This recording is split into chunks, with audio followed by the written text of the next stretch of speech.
jumps up even further in priority. We know RNG can play it. So far, they've really been focused on the Sejuani for Mlxg, and they go there again. Especially since the Gragas is also banned here, you're going to go even further down the tier list. Yes, you know, Sejuani is good to get into Gragas anyways, but you really have to wonder if Blank is going to play something like Zac again, or will he make one of those other swaps over to the Rek'Sais? This is basically the same pick ban as game one, the only major difference being Lulu was banned by SKT instead of the Janna now in this one, but if it repeats itself, it's Lulu Twitch instead of Janna Twitch in this one, which last time around was answered by a Blitzcrank, assuming the Triss does finish being locked in here, but that seems incredibly likely for Vayne. I think your read on a mid-game focused jungler to complement with the Galio is right. I'd love to see Blank's Lee Sin, as in 2017 we started with Peanut Lee Sin, undefeated, Peanut the Lee Sin god. Blank was actually a lot more effective on the pick as the year went on, and given that the pool is dwindling, it's an option for Blank, who's been very focused. We looked at the picks for both junglers. It was basically Sejuani, Gragas, or Jarvan, and none of those three are available. Especially with the fact that Faker once again gets Galio. Mid and jungle is how you control the early game. And if you combine a Galio, a Faker Galio, who has been shoving the wave and roaming from level 2 all the way till he gets his ultimate, with something like you talking about, Papasmithy, with the aggressive pick for Blank, that could very well be SK Telecom with a dominating early game. Now their game could certainly be good. Taric not the most significant bot laner so far. Tristana has been really good so far, but wow, Vayne coming through again in Uzi. They've dropped one game this series at 1-1. They decide to go somewhere else. Gonna leave the Twitch on the table, and immediately again, it's Zac, the priority jungler now for Blank. Really interesting stuff going for the very early Vayne here. The bot lane focus will be the same, but SKT opt back into the Zac, hoping to avoid the pitfalls of game one's early game. Let me tell you though, it is hard to hit a Vayne if you are a Zac player and the Vayne has eyeballs, because and a mouse. Can confirm, has eyeballs. Shadow's gonna appear, and Uzi should be able to get his way out. So it's gonna take multiple points of pressure for SKT to really force Huni, or force Uzi into an area where they can actually pin him down. You know, so that may be one of the reasons for this Vayne pick. It is that short-range champion and doesn't provide great sieging for pressuring that game, but it is very mobile for the team fights, which RNG have focused on and are doing so once again. The only things to watch for are the instant tagging things in team fights. If Uzi's in auto attack range, Faker is always in W flash range. If Uzi's in auto attack range, Blank can Q anything and then flash auto Uzi and he'll pull him back in. There are tools to immediately and uncounterably pull that Vayne back in, so it's going to be tight to get around this. And I want to zoom in on pick ban where we're at now, because we're looking for SKT to add a support and a top laner. SKT had to invest last pick on red side multiple games in a row against Misfits to counterpick support. The Braum, the Tahm Kench that won them so many advantages. They can counterpick support at this pick and counterpick top lane, and it potentially really set up their draft. They're just going to go for Lulu, so hitting the tier list, getting another knock-up to potentially hit onto the Vayne in the Lulu. And that's really the funny thing, is we've seen so much priority on Lulu. She's a great defensive support, but you're right, she's also a great enabler for the front line. If Zac lands something, then Lulu lands her ultimate for free as well. Someone's going to land something, surely. It's almost a guarantee at this point, and so it still allows Wolf to play the aggressor. Of course, yes, we're going to see Ornn Sensor, we're going to see all that fun stuff as well, but certainly it does allow them to keep playing that hyper-aggressive style in fights. And you talk about ranges here, Phreak. If Uzi's getting in there for auto attacks on Vayne, you can save your polymorph for that Vayne, and that's a targeted ability, which then makes the chaining much easier. As we talked about, the setup is going to be very important for this. Some of the matchups we've criticized in previous games, Ryze into Galio, for example, has been on the losing end multiple times in this tournament. RNG have a very robust team fighting setup, but again, SKT will be looking just like game 1 and 2 to play through the early game. Maokai here is also susceptible. There's a lot of picks you can take into it, and the Camille is a decent one for sure. The Camille won before. The only thing I want to maybe caution is SKT are on somewhat of a one-threat team. Again, Camille can certainly deal damage, and obviously they won with Varus Camille in the previous game. Tristana probably even higher top-end damage, so it's worked from before. They can certainly do it again, but Big continues to be on tanks. Seems to be okay for them. And they do also have this combination of the Hextech Ultimatum and the hero's entrance from Galio to guarantee an initiation on one member. That member is Uzi, to be clear. No way to cancel that out when you get enough duration on the ultimate as you get levels on the Hextech ultimatum. So even though split push Camille is the first order of business, the backup team fighting is there with this particular solo lane duo. This will be a fun game to watch. The styles continue to evolve, and we keep seeing what these teams think they want to bring out. What's the optimal strategy to go against these players? You have to imagine SKT have not scrimmaged against Vayne much, if at all, in the last several months. And I mean, she's been popping up so frequently this tournament. Three picks? I actually think, yeah, that to me, for Vayne, that is players. Significant. That's fair. Well, either way, if they're ready, they're ready. It's going to be fun to watch for. I don't think many people really expected Vayne coming in, but you're right. If they suddenly saw it and started preparing, then all good to them on this one. Coaches shake hands for one more time. Game 3 about to begin. Who's going to be on match point after this one? That's the great thing about this tournament here, Phreak, because you say, what should you expect? Should you be expecting a Nocturne jungle? Should you be expecting Vayne picks like that? Leona I mean, Blitz? should you be expecting Fervor Leona? No. Well, yes, you should. I think that at this point, you should.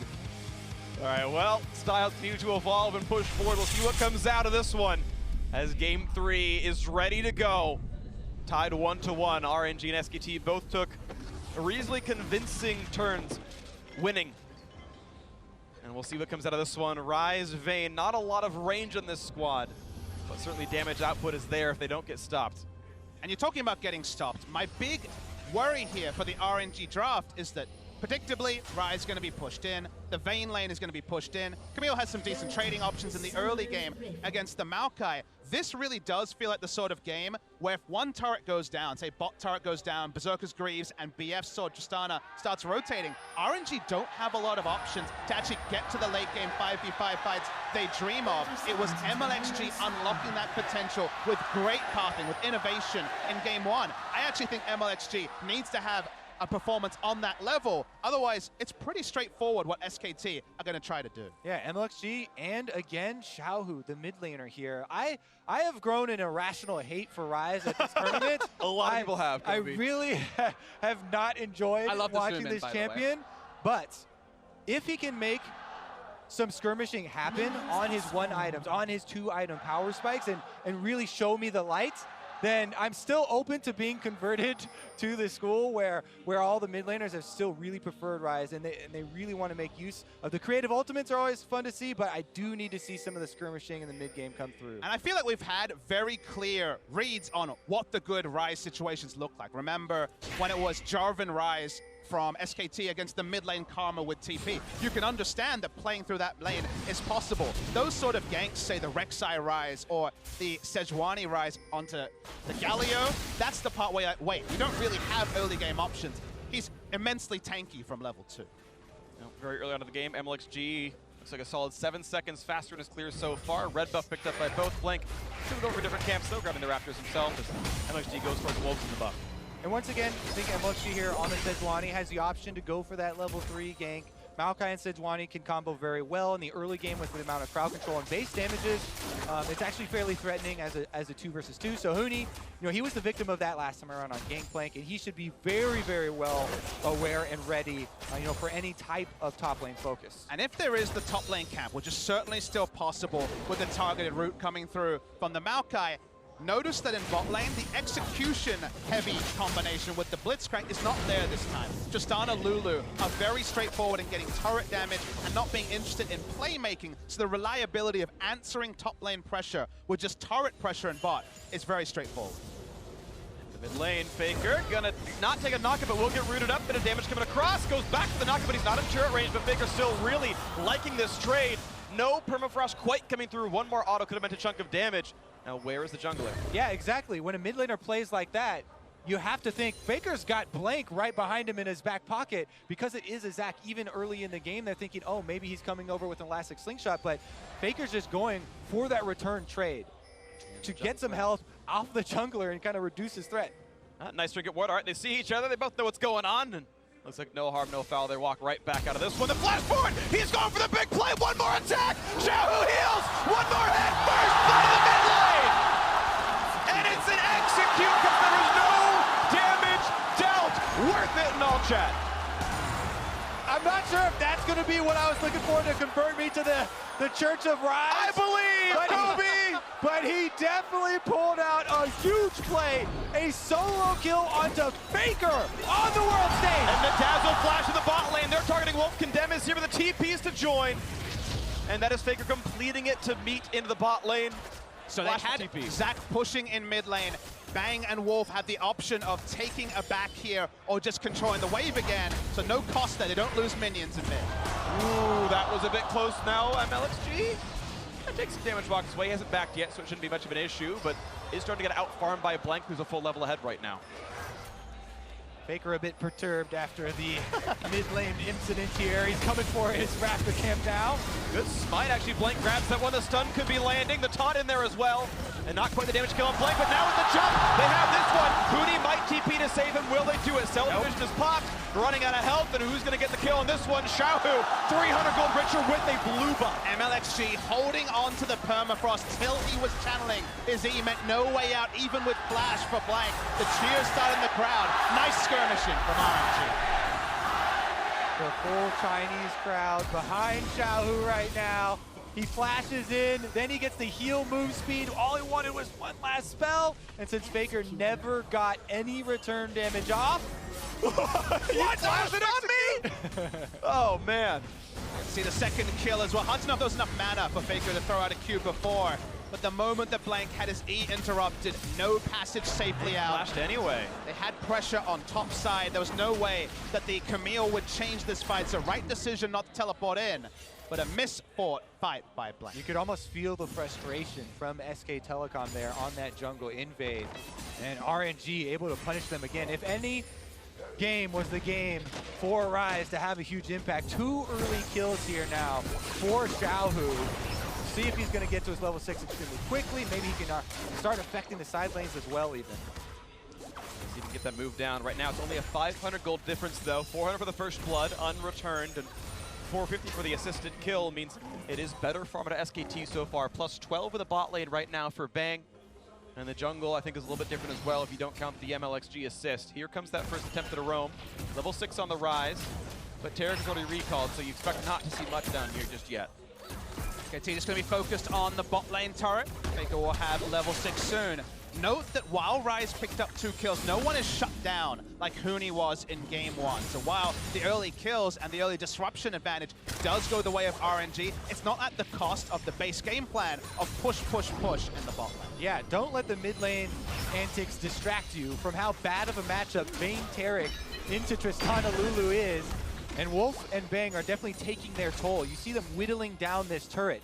This is such a big issue because there is obviously going to be an Ornn sensor, built early on Wolf, but also Tristana is one of the best AD carries at making that BF sword swap after the bottom lane turret is destroyed up into the top lane. So this bottom lane toll is actually paid by the entire team in attacks later on in the game once the switching comes through. I mean, all RNG want is a 15-minute laning phase, a Rage Blade and Ornn sensor, the turret's still up. That's winning the lane for Vayne Taric, but it's so unlikely with Galio in the mid lane, with push pressure and roam pressure.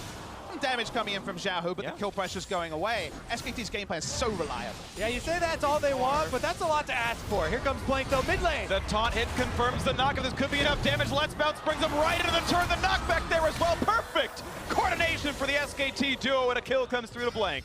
Lane gank from Zach, and that's a big one that gets them rolling. They can roam bot lane, although Faker is out of mana. You're right, Kobe. It is a lot to ask for. The laning phase may be over pre-10 minutes. Blank goes for a little bit of a bomb into the mid lane. But damage back and forth, not a huge issue. But you're seeing now SKT suddenly 400 gold up in this game. The bot lane still not able to get much. Yeah, Dazzle's cute, but doesn't do that very much here. Now Blank looks for some deep pressure. Says, never mind, I'll just put a ward down. Yeah, one of the things that you always look for as a jungler, after a successful gank, especially on something like mid lane, when you push the minion wave in, it becomes a choice for the enemy jungler. Either they're going to have to go soak up that minion wave and reveal themselves on the map, thus giving up pressure in their jungle, or, you know, they lose out on the minion wave completely and they try and keep themselves out of your vision. But SK Telecom, because the choice was made by Mlxg to go soak up those minions, takes the opportunity to get deep wards on both sides of RNG's jungle because of the success in mid lane. And the ward on the blue buff is so important because the longer it is there, you know Sejuani is bot side because her first job, if she goes to the top side of her jungle, is to get the blue buff for Ryze and help the Ryze push in against the Galio, at least match the wave clear. So the longer that buff stays up, the pathing is pretty straightforward for SKT to dissect. Looking at the blue buff right now on both these sides. The junglers here, the mid lane is coming by as well. XiaoHu right now has the inside track, looking for this play as Mlxg slingshots right back out. No vision right here. It's not the brush, but a nice smite. Mlxg combos it well. But now Faker sees XiaoHu, gets the knockup, trades in a bit more damage, and the taunt actually turns into basically nothing. Faker just lets it go immediately, walks away. Yep, it looks like they canceled the call for the 2v2 there. They have enough respect for the Sejuani, especially post-level 6 here, and the Ryze duo. Definitely fearsome. Bottom lane getting pushed in by RNG. Means that Uzi as well can roam. We talked about that extended laning phase dream. It's kind of happening in the bot side. There's been no backs. There's no one-item punishment to match the one-item power trough, going for a pickaxe into a recurve, sitting on a recipe, and also the blasting one. So the longer RNG and SKT stay in parity in bot lane, the more it really does help out the Vayne, who has just now backed for the first time. One of the biggest, beneficiaries has been this bottom lane because, as you talked about so many times, Papasmithy, the Galio in the mid lane, such a big facilitator, could be the next straw here that breaks the camel's back and blows open that bottom lane turret. And once that domino falls, that's where you see the lane swaps coming in. But there's so much pressure on mid lane, they haven't found the opportunity. Here comes the big play, the flash to stun up Faker. The rest of the team not going to come through just yet as the TP does come in for LetME. Oh, Bounce brings him back in. Faker's been stopped. The ulti not quite going to land, but the rest of CC is still going to come through. Faker running for his life, but no summoners to save him now. The rest of the chase should be just a formality. And Uzi shows up crucially. 4 assists to give the Vayne a kill. Thank you for the Rage Blade Fund. That one is going to come in for Uzi even quicker now as he roams up on the Vayne in time to get the last hit and still back down to the turret in time for the cannon minion. Yeah, there's not really any punishment from SKT. They couldn't push the bot lane in fast enough. Camille was pushed in and too early for there to be a Tiamat just going to be rushing towards the Trinity Force. You notice Blank gets the read very early because you see the duo come in. Blank could jump anywhere. He quickly realizes teleports coming in. Taric and Vayne are going to win the race to pick him up in the mid lane. It's going to be 5 members and only Faker. Yeah, the early teleport here from RNG. They know they have the advantage from the top lane because LetME has quietly been doing his job there on the Maokai and had the teleport advantage.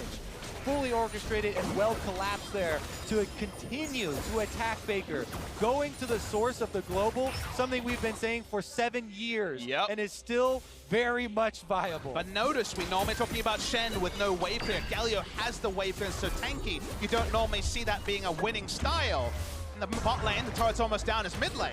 Looking for winning out into the mid lane, though. The hard CC going to be landed and chained together. Look at the burst, a crowd on XiaoHu, forced to run away. Does get knocked up, good aim by Faker. The rest of the team coming across, gets the shield, tries to one, he will just get out of range. Set on a heal, buys a bit more time as he looks to turn it back in, but don't know if they have the damage to knock down Faker. Mlxg still in the chase, pops the ulti for him, but a nice taunt by some time. Blank back in, another shield comes through, and the Ryze, do you believe he stays alive? I am thoroughly enjoying these 2v2 spin! And they're gonna knock him down, do you have to believe it? No, they can't quite get the damage, yes they do! Will it be another? Not just quite, but the turret turns to the Cell Division, but can you respect Galio's damage up? But now Wolf, he's hunting, he smells blood in the water! Lulu! He's okay. Ryze gets out. SKT 1 for 0 in that one. I'm glad we could all enjoy that together as they were fighting down to, double-digit HP there from all sides, and SK Telecom slightly ahead in the execution. Meanwhile, now they can reap the rewards. Invade, get deep wards again, steal away the red, and Wolf even gets some free time to supplement with more wards. And then switching the battlefield to top side, pushing the Maokai and taking Rift Herald is the next step, but suddenly we got a half step here, guys. 4 versus 2, no turret behind the TP stop, but it's still 3v2, turned invulnerable, buys a few seconds, the knock-up there, but Uzi's trying to stay alive, the barrier in, he's still surviving, and now he's turning it around, looking for Blank, looking for the chase down now on the bang, Pop Yogi's not gonna land, one or dual man, but Faker gonna join, flashes forward, they won't quite catch up Blank, but now now. It's the Galio's turn to get the damage across. Shields coming in, and they can't find the kill. And Uzi to get his second 5-2 RNG.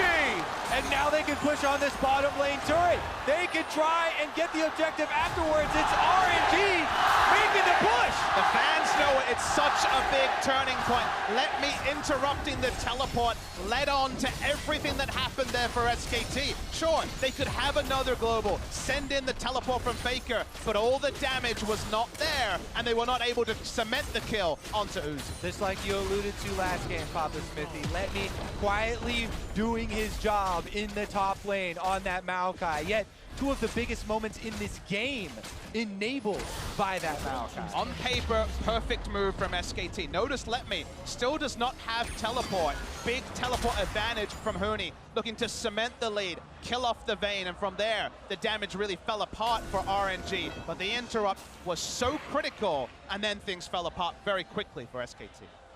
I do want to give a lot of credit to LetME. Blind picks his champion. No jungle help that I can remember on either side of that lane has been more impactful this game so far. See the teleport coming in, perfect teleport ward put down from Blank as he bounced over, but just a twisted advance, maybe even a Q. Interrupts here, we'll see it, twisted advance, nice and easy, he was in vision.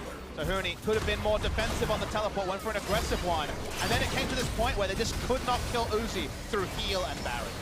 And then they're on the chase. He knows that Blink doesn't have his passive, so Uzi was targeting the closest target there. Once he flashes out, able to kill Bang, and even though Faker arrives and gets that taunt off, not enough burst damage to take down the Vayne. One rotation's not going to do it. They go to closest target, they go for this sort of fight they're looking for in the late game. It's focusing down on the front line. And SKT trying to take Rift Herald after all that pandemonium. Looks like the team actually coming in to try to stop this, so Mlxg is showing up, and that will be a reset on Rift Herald. The jump out, looks like actually it might just be a leash from SKT's side. Rage Blade done for Uzi, that's the big spike. Double dagger towards the Shiv or Phantom Dance, or whatever he wants to buy for himself next up. But this is now a Vayne who is very much online. Tristana, whose game plan with these double AD items and the Berserker Greaves is to just take down turrets. The defensive vision is sticking for RNG. They're going to get the Rift Herald as well. And the tempo moves from SKT to justify the draft they've gone for have not happened, just like game one. Wanted more. Yeah, exactly. RNG just want to reset there, whereas SKT are trying to delay them because they don't want to let RNG bring all of their power to brunt here on this top side. XiaoHu is on the bottom side, and they want to use the numbers advantage to grab back some turrets. LetME wants to stand there 1v4 and buy some time. Won't think of the crossfire this done, but LetME loses his life as the Maokai. The big AoE slow comes across, doesn't mean all that much. They're still running away. Blank, actually, you gotta be kidding me! Drops down to the turret. I didn't think it was possible, but Mlxg finds himself the kill. The re-engage that made, but I don't think Huni can beat Uzi 1v1. Mlxg threaded the ult onto the Tristana, and once again, no damage from SKT to actually force a kill. They just want the turret, but RNG have bought time, and they're also getting the free farm on Uzi in the mid lane. A huge lapse in judgment there from Blank. Doesn't have the cell division to rely on, no passive available still yet. On that cooldown, in RNG, even with XiaoHu on bottom side, got a counter kill up on top. Let's take another look at how it started out. LetME gets annihilated early, but Mlxg is here. The turret is the major objective, but the damage is largely Tristana cannot do anything while stunned. Faker is first tanking up. Another interrupt into the permafrost, threading the CC perfectly. Sometimes we see Sejuani use everything at the same time and lose out on duration and also those passive procs. Very nicely threaded by Mlxg. Yeah, on second look there, Blank kind of gets left out to dry as he's stuck under the turret when Faker flashes out, and turret aggro immediately switches over. Yeah. And then he gets, victim of Sejuani crowd control combo there. He did have flash. I agree, it's hard to say, it's hard to blame him for it, but either way doesn't get out, and now Blank found once again, jumps away with a little bit of let's bounce, and pops the ulti, looks for the jump away, and is going to stay to safety, but loses two big cooldowns for the privilege. This don't control that jungle cleanly, and bot side, we're seeing another aggressive move made. The forced flash, yeah, Huni was not going to survive through a twisted advance, and the rest of CC had to use that. With a drop, with Tristana Galio making a proactive mid, play mid and bot lane at the same time means that SKT have lost all control over both sides of their jungle, and they're going to lose their mid lane turret first as well. And we've talked so much about timings in Champs, so like this is the timings where RNG are thriving. Their tank line on the 2 tank items feel extremely good. Ryze here had such a good early game, already with the Abyssal Mass and now level 11, ready to exert his will. He basically bought time for Uzi to get this Rage Blade on Vayne, and RNG are looking to take advantage of the map. Given the mindset to make all those plays mid lane, to try to play through the Galio that most teams would look at as a movable wall, it's credit to largely XiaoHu and Mlxg, who found openings that often are not there against the Galio mid with this Ryze especially, and it reset the pressure and means that Faker, he doesn't have a CS lead. He's died multiple times, and when he's made big plays around the map, he's been caught largely because he's not as tanky as he was, hilariously so, in Game 2. Plus the thought here of RNG, if we talk about the composition and them trying to cover weaknesses, whenever you see 2 carries paired as Ryze and Vayne, the initial reaction that Phreak is talking about, and the problem with ranges is very much there, especially for those team fights. But layering Taric in there to try and cover that and grant them the immunity to actually ranges. Use those ranges and get in there could be the opening. That being said, you really have to have a very high level execution to play around the Taric ultimate, and we have Steam teams fail at that if that's their main win condition. Phantom Dancer done. Even easier for Uzi to 1v1. Again, I don't think Huni actually wins the battle if he finds himself in a duel here. You wonder who can actually knock down this one. 0-0-0 so far. Hasn't gotten his way into the game yet. Only 3 kills for SKT. Baron spawning in 12 seconds. We know Taric's a good Baron killer. Vayne is the same boat here. And a slow push Rift Herald to the top lane. I don't think that Herald's going to die, so that will be top outer dying right as mid falls to the push from Bang. The expected job of that Tristana. Yeah, that will die to a single push, and well, no one's stopping it. Goodbye turret. Meanwhile, fighting the top side, looking for Bang. They rid him up the chase forward. He blasts the safety, but one more shot will do him in. And XiaoHu finds it. Faker now a missed 4. The push is in. Do they have the damage they need to kill him off? The chase continues in, and he's not going to be long for the world. And they're invulnerable under the turret. That's going to be number 3. Cell Division be damned. They will get the damage. You've got to believe it'll happen. A double kill for the Vayne for Uzi 4-0-2. And again, such intelligent shot calling here from RNG. They know they want to abuse their item power spikes right now, so they drop the Rift Herald top as a distraction and run straight through mid. This seems unstoppable now. Who's even going to block this Baron kill? It's Huni on a Camille just running away, taking Krugs. That's a secondary Rift Herald from ages ago. The Rift Herald's actually still alive. They're going to get the big brother of the Baron as well. Sub 21-minute Baron pickup for almost 5,000 gold lead. RNG had finished Phantom Dance and meant they were never going to control waves. They had to choose the right fight. This one was crisp. Easily able to chase down Bang there. Uzi goes with the ultimate. Out of the knockup there for Faker, then re-engages, and they chase SK Telecom back to their own fountain. And the moment the Bang dies first, you can hold the Cosmic Radiance for the turret dive because you no longer respect the damage from any source other than the turret. So they hold on to it, they can pick up the Zac through Cell Division. I love it when a team itemizes for a specific purpose and then executes on it instantly. They could have gone shift, they could have gone into the Hurricane and tried to wave clear. They were not interested in wave clear. Faker and SK Telecom stopped Uzi in 2013. They stopped them just last year early on in quarters. But this time around, Uzi is coming for that final spot, and they are making a hard push here in game number 3 to make that happen. It may be a historic matchup, but RNG have never taken 2 games in a best of 5 over SKT. To go up 2-1 would be history being written. Well, we've seen the 2-1s be turned back before here at Worlds. You can never count them until they hatch. But RNG hoping to count those chickens all the same, pushing into the mid lane, looking to end it with this Baron push. Sub 23 minutes to stun the back line. Bang jumping away. The wave's gone in the mid lane. They got to buy a little bit more time. During this time, Huni is split pushing for SKT. They bring in LetME. He's kidnapped to the back line. Nobody's trying to put him in the fountain, though, buying a bit more. And now onto the turrets a little bit longer. The Cosmic Radiance buys a few more seconds as well. And Faker taking a lot of damage, forced away. Turret number 1 falls. The health bar's getting a bit low, though. They've got to respect this.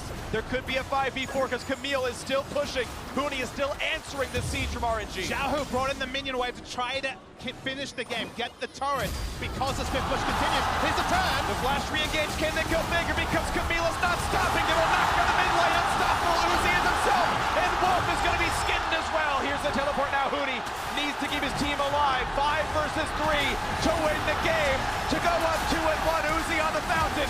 Flashing away, getting away from Huni. Looking for the damage up, but can they get rid of it? Yes, they can. No one left to stop them. RNG are a single game away from making history.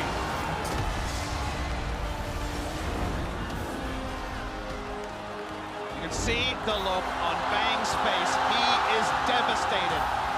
RNG once again against this Galio comp for the 3rd time in a row have those small timings, and just like SKT in game 2, RNG exploded the game. One single team fight with 2-item Uzi. That passage of play, it ended the game.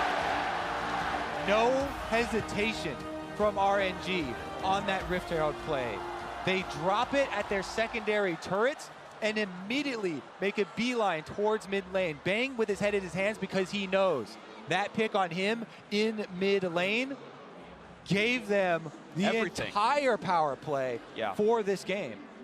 Very few teams in the world can say they beat SKT in under 24 minutes. RNG can add themselves to this list, and now 2-1 up in the series. Double match point to stop the legacy of SKT winning every world championship they ever attend. They are on that precipice of absolute greatness. And I feel like SKT, it's time to abandon the Galio. RNG aren't going to ban it. 2 out of 3 times they tried. Galio, Zach, they tried to make the tempo plays, but it fell apart in this game, much the same as it did in game 1. And the game ended in one passage of play before the items could ever get there for the Tristana. Well, beautiful step out of RNG so far. Double match point for them. We'll see if they can finish the dethroning, but first, let's talk to our analysts. Thank you very much, Phreak. Gonna have to get my hearing checked after this series. Oh my goodness. This crowd, this stadium, loudest crowd I've ever experienced in my life, as they are 1 game away from watching RNG take down the defending champions, SK Telecom T1. And Dash, when we were watching this draft, and we were watching them not get Janet because it's banned, because they early picked Vayne with Taric while Lulu was still up, because they picked Ryze into Galio instead of Mlxg. We thought it was over and that SKT had broken RNG in draft phase. So the fact that RNG won in 23 minutes blows my mind. That game was insane. And it's literally the most classic LPL thing I've ever seen. They throw away the draft. I was literally head in hands, this is over, there's no way RNG come back from this, and then they just start winning all these skirmishes and all of these trades and forcing the fights and just outplaying their opponents. And I'm still sitting here like, I'm like a proud, disappointed My heart is parent. still pounding. Proud and disappointed. Quite the combo. How dare you draft yourself into this hole and then outplay it? And you're like, this is great, this is fine. I mean, it is crazy to think that they're giving up a 4th pick Lulu as Taric Vayne into Tristana Lulu, and that was okay. It ended up working out, right? And I do think, similarly to how we talked about that 2v2 in the bottom lane, I felt that this game again came down to the bottom lane, and it was actually the dive where Huni had his TP interrupted, where that goes bad. That's where the game, to me, started to turn around. But it's crazy how these games really are coming down to this one play. If that's where you think it turned, let's take a look at it, because it all comes down to execution, right? Throughout this tournament, yes, we've talked about the importance of draft and tracking the way the teams will adapt to each other. But hey, on the day, this is the comp RNG decided to play, and they played it perfect. And the big thing there is the teleport got interrupted. Otherwise, Uzi is dead 100%. But because he's not, the Taric ult saves enough damage on Uzi, he can pop barrier and he can start turning this one around. And I mean, the crazy thing is, they're counting on that TP coming in so much. Blank is walking in with like 30% health. Flash forward. Yeah, and I'm going to give some credit to Jat right here. We were watching this draft, and he actually called the Vayne pick. The Vayne whisper, if you will. And the thing is that if you're AD carry, if Uzi is saying, I have the confidence, give me the Vayne, because we're now learning how much more the players are interactive with this draft phase, it's exactly that play there, why Uzi has the confidence. You're a game equalized with SKT, you're looking down the barrel of Tristana and Lulu, and you're like, Vayne, that's fine. And it usually costs them when Uzi gets in that mindset. You can tell by the way he's speaking to his coach that he's going to get what he wants, and he did. But I do also want to point out that this game was an example of why SKT plays around Huni rather than the other way around. Because early on in the game, we were expecting Tristan Lulu to break that turret in 7 minutes. They didn't, because Huni teleported back to lane at 5 minutes, which gave RNG the teleport advantage, and it meant that Trist Lulu couldn't push. there in that clip we just saw, he got his teleport interrupted, which gave Uzi yet more kills with which he could transition. So Huni's poor use of teleport really cost SKT in the early game here.